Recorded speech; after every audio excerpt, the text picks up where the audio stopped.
For the second time in a matter of just a few months, another massive fatal accident on another American highway, once again involving an immigrant driver of Indian origin.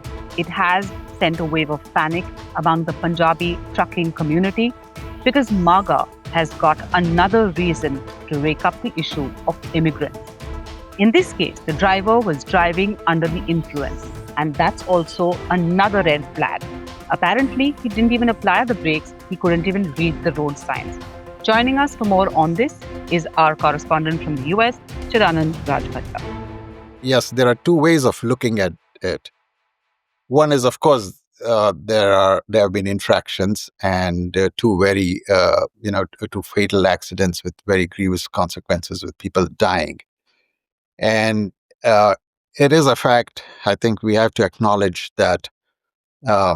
As we know very well in India, we tend to take shortcuts on the road, literally and metaphorically.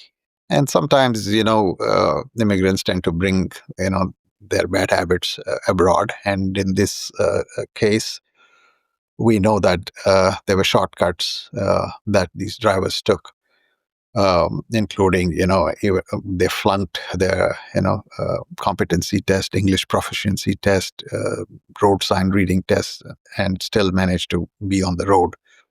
But we also have to see it in perspective because these are two accidents. And I actually just looked up the figures that annually there are 4,000 accidents in the US with about 5,000 fatalities, right? So these are two.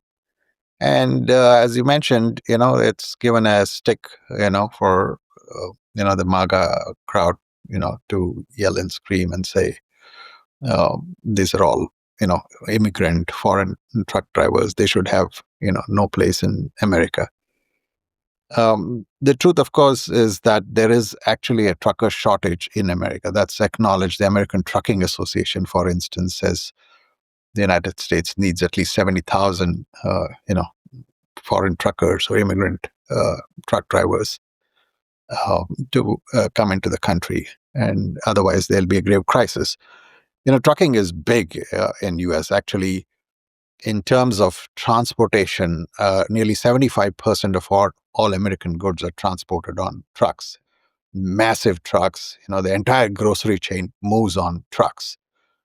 And it's a huge, huge network. There are, I think, something like 3.5 million trucks, but 2 million of them are long-haul trucks. And consequently, they need about, 3 million truck drivers. And it's a very hard job, It means being away from your family for a long time, very poor working condition. You're, cooped up in this front rig for hours. I mean, the roads are, of course, nice and broad and, driving is easy. But when you're driving long hours, it can be really brutal, really lonely. And a lot of Americans don't like doing that. In fact, Americans have peeled off trucking. There's plenty of opportunity because American men are not coming in sufficient numbers into the profession. There's opportunity. It's a good paying job, by the way. So it pays anywhere minimum starting salary is $50,000, $60,000 to $100,000. You can make up to $150,000 with, experience. So yeah, a large number of Indians, Sikh, particularly Sikh drivers from India, immigrants from India, have taken to truck driving. It's an easy entry into American society. Good, it pays well, allows them a degree of privacy, isolation, which they prefer.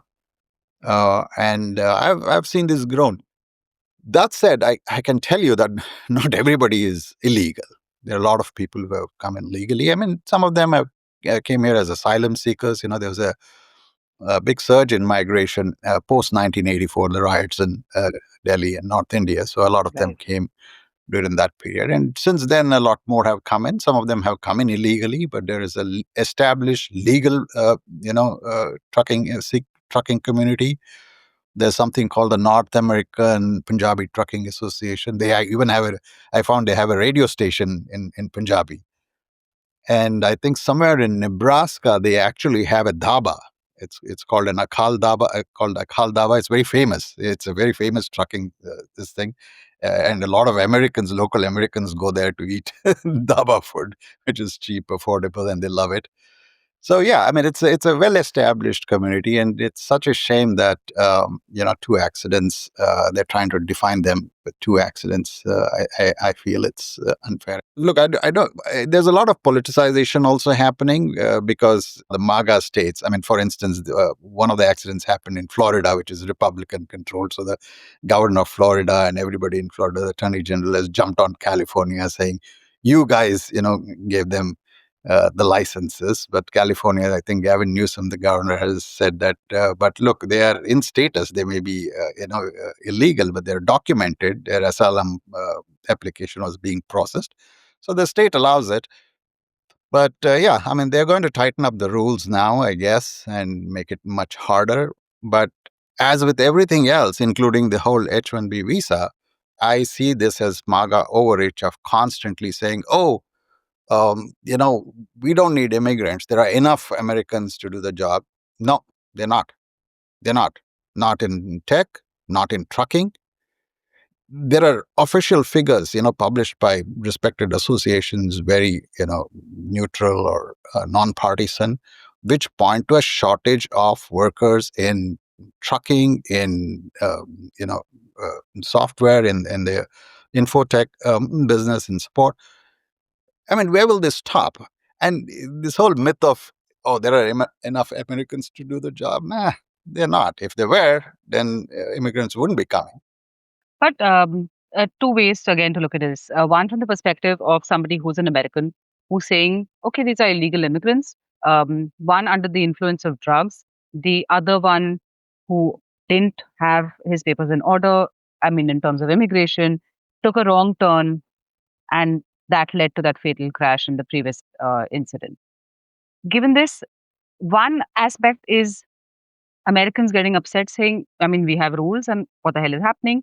But also Correct. the impact on legal migrants who are all going to get painted with the same brush. Right. Yeah. That's the fear. I have, and with great damage to the American industry itself. Look, these crimes are unforgivable, and the drivers should be prosecuted. They'll go on trial or be deported or whatever. And there is no way one can minimize the tragedy. One should not, right?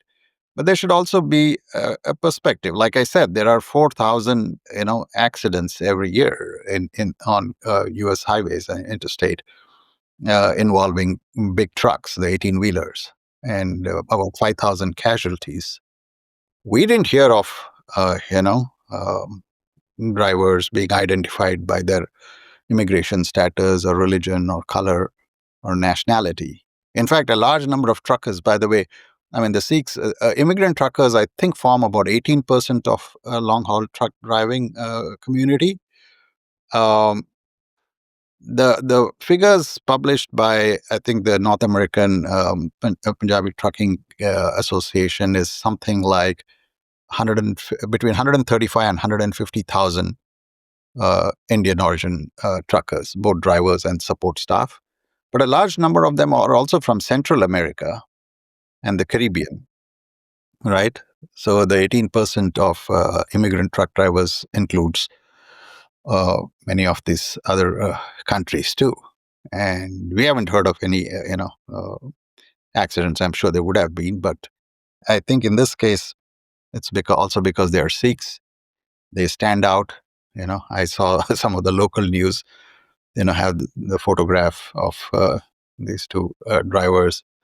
In one of them, he had been deturbaned, sort of, presumably some security, procedure. But yeah, they in this case, their religion and their ethnicity, nationality was underscored.